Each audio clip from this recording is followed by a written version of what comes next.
When people think about livery companies, they think about their history and heritage, which in most cases goes back over 750 years. But livery companies moved away from their trade origins, and the contemporary face of a livery company is really about philanthropy and support for talent. It's a combination of their educational partnership with LCF, their support and industry connections that fuels the creative impetus of our students, creates knowledge exchange and really lets the magic happen. There are 113 livery companies today with 50,000 members, and some of them trace back to medieval times. The idea of them was to provide a space for people that worked in the industries. The leather sellers, for example, was a sort of home, a base, a community for people that worked in the leather trade, and some livery companies also had a lot to do with regulating trade as well. In the 17th century, all the guilds of London effectively lost their power because they were competing with lots of new industries that were outside the square mile. And of course, we are restricted to the square mile in terms of what we do. And so most of the liveries at that time switched over to charitable work as well. And that's what gives us our charitable basis today. And so we've gone on, if you like, to looking after the craft, its training, charitable works and fellowship. And those are the sort of watchwords for what we do these days. The college's ethos has been about shaping lives through fashion, through putting better lives and the opportunities that a fashion education could present, not just to our students but also to our immediate communities, has been key to us going forward, that it's more than just creating beautiful clothes or accessories or thinking how do we provide the best retail experience. It really is how do we use that to address some of the key issues that are facing us as a society and as a country. And the great thing about the livery companies is that so many of them share the same commitments, the same approach to the philanthropic opportunities that in a way fashion education could present. And we're very keen to be really looking at how we can work with these particular partners as we go forward into the future. I began a research project which was supported by the Arts and Humanities Research Council and also then supported by the leather sellers. So for me, working with the leather sellers at that early stage was such an important aspect because they gave me the historical context. They also gave me the nurturing environment, the support in institutions and education.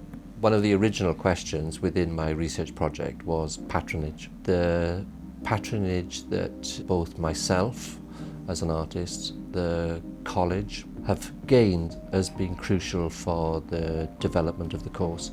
Without the patronage, which has supported continually through bursaries and through the nurturing and development of the course over a 10-year period, facilitated us to be able to celebrate at that period a 10-year retrospective exhibition. The exhibition is titled Why, What, Who.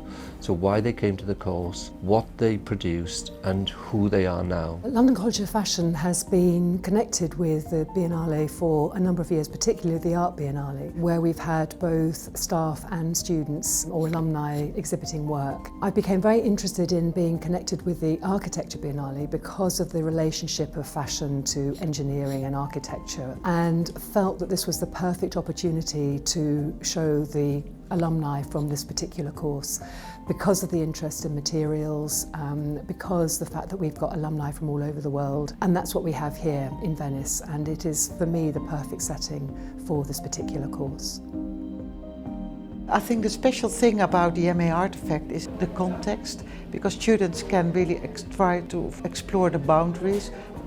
So either it could be a research around the body, but also I think also what a product can be, because sometimes it ends up like this, more as an artistic piece than an actual product that you can use. A product always built on heritage, on craftsmanship, also on a diverse culture. And that's something also I think MA Artifact really embraces, because it has students from Colombia, China, Korea, and they all bring in different tradition, different craftsmanship, and especially I think different tastes in aesthetics. I have a BA in sculpture and I have a background in leather manufacture. So I found that this course was like the middle point between my practices and my life. It is really focused in leather and leather crafts. I chose to study at London College of Fashion because the designers that I look up to, they came from code-winners such as Jimmy Choo, Nicholas Kirkwood, and also understanding how to pretty much develop the product from scratch and understanding the stages, what it takes to actually finish a perfect product. Well, originally I come from Bristol, so I wanted to move to London as a city because it's vibrant, it's multicultural. Originally I went to Leeds Art College where I did a fashion course there. As time went on, I felt that need to move into design. While I was 15, I was really into those kind of traditional leather craft. My mom gave me this kind of opportunity. If you want to do something, why not just combine the fashion capital inspiration and then go along with your traditional craftsmanship, and then let's see what happened. London College of Fashion is they got the reputation of the code-winner course, and then they are the only one in really big traditional in UK, I think. The way the MA is set up, it's all about finding your own voice and what you really want to do. And although it's terrifying, having the ability to you can do anything you want is really scary and really daunting at times. And it took me a while to actually get into the groove and actually figure out what I wanted to do and get a cohesive narrative to my work. I'm doing a lot of new material and combining with traditional craftsmanship. You would like to do what you want because it's your final collection. You can combine the techniques you want and also adding a little bit more commercial elements because every conceptual piece, they are transferable to commercial piece. At the end, I just follow my heart.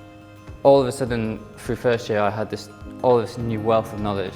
And in second year, it wasn't so much about learning anymore, it was more kind of proving or putting it into practice, what you had learned, and then being able to express that more in design. But going into placement, there's just all of this information that you wouldn't have. Just because uni's not able to offer that information, because obviously it's two separate things. When you're on placement, if you do well, then that's a potential job for you. After university, I got a job straight away working on a Steven Spielberg film. I feel like the bursary really helped me because otherwise I don't think I would have been able to afford to live in London, to work full-time at a fashion brand. When you're outside, you learn a lot. You just get the clear picture of who you're designing for, why. I design with purpose and reason behind what I'm doing, and understanding who you're designing for is very important, which is one thing I never cared as much when I was doing my normal projects in university, but on a work placement, it just opens your eye. So having these bursaries available, it just makes it so much easier for you to just focus on what you need to do to complete and to do it at the best of your ability. It's helped me pretty much feel like someone believed me. I have people who actually believed in me. I couldn't have done it without it. I'll probably do the same. Whatever in progress or in the future, if I manage to get it, I'll be able to inspire and help other students too, the same way that Codrunners did too. Without the award, I wouldn't have been able to get where I am right now. If I would have got a job straight after my BA, I don't think I would be as confident or as equipped to do the job that I'm doing. Doing the MA just allowed me to develop not only as a person but my practice, and I'm so grateful to them. I think it was one of the best things that had happened to me. I mean, personally, I'd like to thank them very much. If I could speak to the careers, I would just express my gratitude, really, because without that bursary, I might not have been able to go. I miss out on all the contacts, all the knowledge, all the experience, and then that just dominoes all the way through my career. So, 20 years' time, if I'm where I want to be and I'm doing well, then ultimately that's in part down to the careers, so my thanks to them. From an outsider, because I'm not British, to see that the liveries have survived more than 700 years, so they are able to become modern and to modernize, and I think they actually can really benefit for us in helping and just modernize themselves and what they contribute to the course and to our students. Well, of course, our relationship with the London College of Fashion is special because of the Cordwainer College, which was established by the Cordwainer Company years ago. And of course, in recent years has become part of the fabric, quite literally, because the building now belongs to the London College of Fashion as well. And with the results of that relationship, I think it can only be developed. So when you do move to Stratford in 2022, see what we can do by way of helping you in that transitional year, because that's always difficult, but then seeing what we can do in the plan after that. The college is moving to Stratford in 2022, and this presents a wonderful opportunity for the college. It will be the first time in its history that it's on one site. We're currently on 6 sites. It's going to present all sorts of opportunities for collaboration, for partnerships, for links with industry, and for us to be able to really develop the fashion discipline in a way. And again, the livery companies are going to be crucial for this. They've been great industry partners for us over the years, and we see them as being really at the centre of some of our discussions about what is it going to be like to build this wonderful new building, which in a way will be second to none, certainly in Europe, if not the world.